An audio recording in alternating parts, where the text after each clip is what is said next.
আসসালামু আলাইকুম, মহিষ কিচেনে আপনাদের সবাইকে স্বাগত। আজকে আমি বানাবো সিলভার কাপ মাছের ঝোল রেসিপি। তাহলে চলুন দেখে নেওয়া যাক এই ঝোল আমি কিভাবে বানাবো।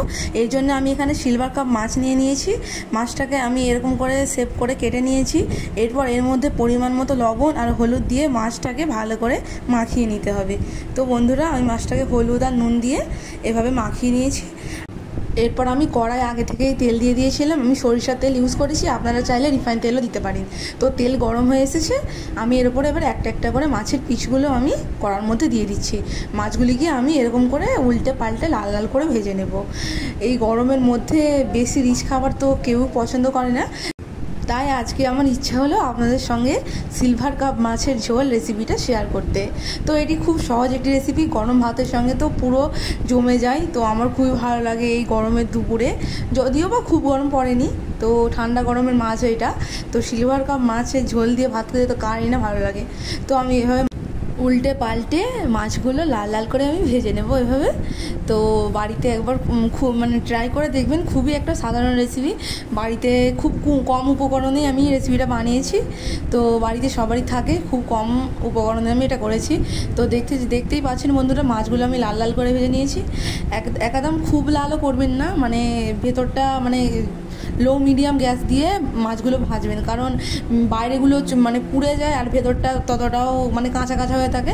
তো আমি এভাবে করে নিয়েছি, মাছগুলো ভেজে নিয়েছি। এরপর আমি কড়াইয়ে তেল দিয়ে দিয়েছি, সরিষার তেল ইউজ করেছি আমি। তেল দেওয়ার পরে তেলটা একটু গরম হয়ে এসেছে, তারপরে আমি দুটো মিডিয়াম সাইজের পেঁয়াজ আমি গ্রেটারের মধ্যে গ্রেট করে নিয়েছিলাম। তো গ্রেট করে নিয়ে আমি পেঁয়াজটি আমি তেলের মধ্যে দিয়ে দিয়েছি। তারপর দুটো কাঁচা লঙ্কা আমি এরকম গোল গোল করে কেটে নিয়েছিলাম, আমি পেঁয়াজের সঙ্গে আর কাঁচা লঙ্কাটা দিয়ে দিয়েছি। এরপর আমি এখানে দিয়ে দিলাম আদা রসুন বাটা।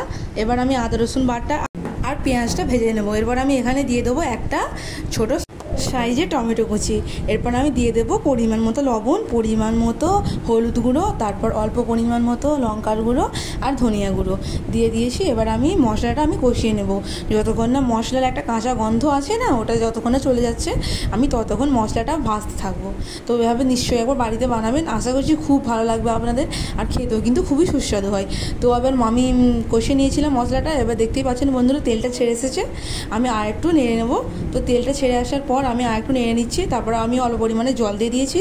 আপনারাও আপনাদের পরিমাণ মতো জল দিয়ে মশলাটা একটু কষাতে থাকবেন। তো যে কোনো রেসিপি বলো, যে কোনো রান্না বলো, একটু মশলাটা বেশিক্ষণ ধরে কষিয়ে নিলে খুবই টেস্টি হয়। তো আমি এরপর এখানে দিয়ে দেবো ভেজে রাখা মাছগুলো। আমি একটা একটা করে সব পিসগুলো এই ঝোলের মধ্যে দিয়ে দিয়েছি। যেহেতু আমার মশলাটা কষানো হয়ে গেছে, তো মশলা আসতে গন্ধ যা বেরোচ্ছিলো ওটাও চলে গেছে। তো আমি পরিমাণ মতো লবণও দিয়ে দিয়েছিলাম। এবার আমি মাছের পিসগুলো দিয়ে দিয়েছি। তো মাছের পিসগুলো দিয়ে দেওয়ার পর আমি আমার পরিমাণ মতো জল দিয়ে দিয়েছিলাম। আপনারা আপনাদের পরিমাণ মতন জলটা দেবেন। তো আমি এখানে এবার দিয়ে দিলাম ধনিয়া পাতা কুচি।